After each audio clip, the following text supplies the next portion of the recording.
With its shift towards action-based gameplay, Final Fantasy XVI features an intriguing combat system. It comes from the mind of Ryota Suzuki, who spent the past 2 decades working at Capcom on franchises such as Monster Hunter, Devil May Cry, and Dragon's Dogma, and as such, there are quite a few intricacies. On a foundational level, Clive has access to numerous abilities. These are associated with him and can be used at any given time as long as they've been learned. They are then enhanced and complemented by iconic abilities. As Clive progresses through the narrative, different iconic abilities will be unlocked. Each will allow the player to change the way Clive performs within combat scenarios, and it means there's plenty of room for variation.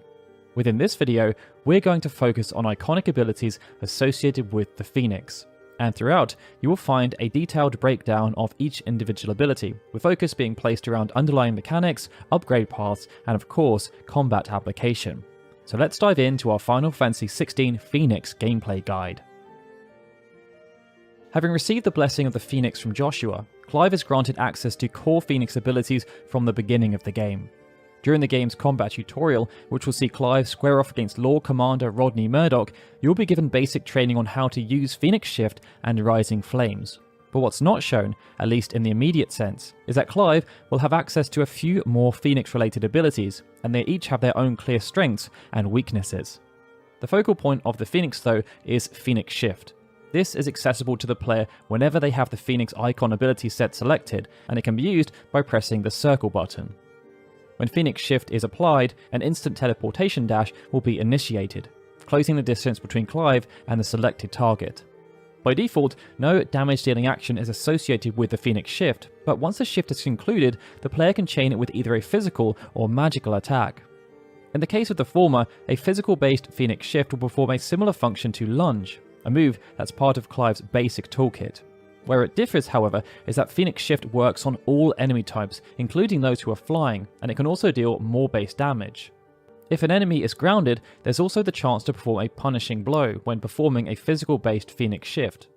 When using a magic-based action at the end of a Phoenix Shift, Clive will instead perform a fire-based magic burst, something that will deal more damage and knock most smaller enemies over. This, in turn, makes them susceptible to being punished. One basic combination that works well with Phoenix Shift is a magic-enhanced lunge. Due to this action also creating a magic burst, Clive can then pounce on the downed enemy with a physical-based Phoenix Shift to perform a significant amount of damage. When fighting against large groups of smaller enemies, this combination can also create space and reduce the chance of being hit by multiple attackers. Rising Flames is the bread and butter premium ability associated with the Phoenix. It is one of the 2 selectable abilities equipped to Clive by default, and as mentioned, it's first introduced to players during the combat tutorial. In its vanilla form, Rising Flames is a single one-hit high-impact move. When used, it will deal approximately 60% more damage than Clive's full physical and magic burst combination chain, and it can also reduce the stagger bar of bigger enemies and bosses. The other benefit is that when using Rising Flames on smaller enemies, they are launched or have their guard broken. Rising Flames can be upgraded to enhance its application. And after being upgraded, Rising Flames becomes a multi-hit move. It will still deliver that impactful single upfront damage boost, but as the flames rise, additional chip damage will be delivered. This translates to approximately 20% extra damage, something that is boosted further if Rising Flames is used on staggered enemies. Due to its quick cooldown timer and decent damage, Rising Flames can serve as a solid addition to any playstyle. That it's one of Clive's initial abilities also does not diminish its utility. As Clive grows stronger, so too will Rising Flames. This means, even against stronger enemies, it will still deliver solid damage without them being staggered. The only caveat is that due to Clive needing to be in front of the target, it will require a bit of finesse against enemies who have high mobility. Still, when Rising Flames is used in a careful manner, it can hit multiple targets at the same time, further increasing its utility. Alongside Rising Flames, at the start of the game, Clive also has access to Scarlet Cyclone. Whereas Rising Flames is designed to attack a single target with high burst damage and launching them into the air to initiate a combination attack, Scarlet Cyclone is more designed as a multi-hit crowd clearer. Its damage output is therefore underwhelming against a single target, dealing approximately 34% less damage compared to Rising Flames. However, due to its ability to attack multiple targets around Clive, it can be an effective way of clearing out weaker enemies with minimal fuss. The other benefit is that weaker enemies will be knocked over, making them susceptible to being punished by a quick Phoenix Shift follow-up. This utility can make Scarlet Cyclone very useful when dealing with large crowds, but it also has a unique function. Upon Clive taking damage, its potential will increase, allowing the ability to deal approximately 10% more damage. But there's also an added benefit, as when the ability is used under these circumstances, the cooldown timer for Scarlet Cyclone is also reduced. After being upgraded, similar to Rising Flames, Scarlet Cyclone will land more hits. This allows the ability to deal approximately 20% more damage compared to the standard version. One of the more intriguing abilities associated with the Phoenix is Heat Wave. Unlike Rising Flames and Scarlet Cyclone, this is not unlocked by default at the start of the game. Instead, the third Phoenix ability can only be obtained after spending 120 ability points. Heatwave is designed as a counter-punching ability. This means that instead of being a proactive move, it's instead there to punish enemies who would dare to try and attack with projectiles. Now, it should be said that Heatwave can be used as a standalone ability for players who want to take the initiative. But that's not its strength, and when used as a counter, Heatwave will send out additional shockwaves. In its vanilla form, not only will this allow the ability to deliver around 350% more damage, but its cooldown will be decreased by 33%. The other huge benefit of Heatwave is that the shockwave pierces through enemies.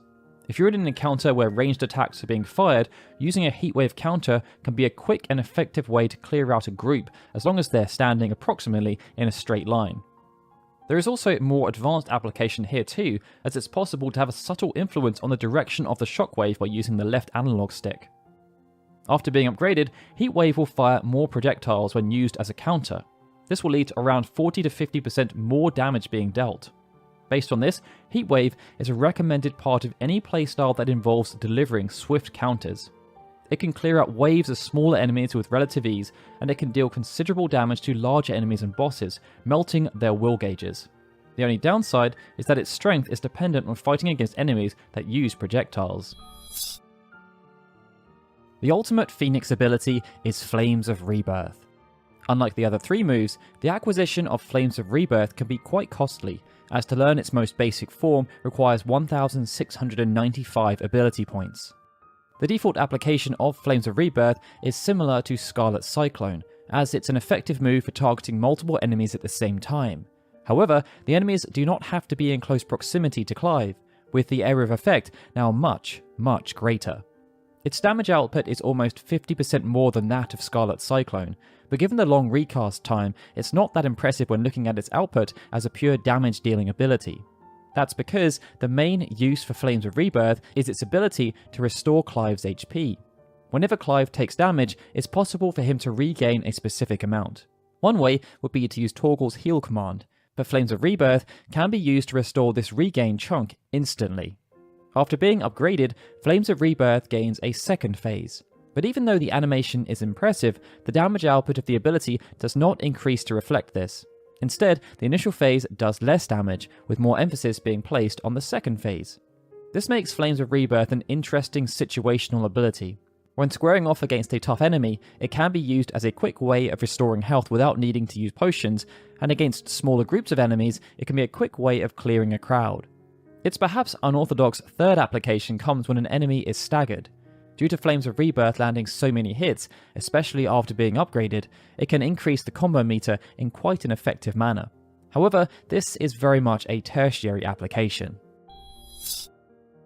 In terms of potential synergy, in the earlier game, Phoenix works quite well in tandem with Garuda.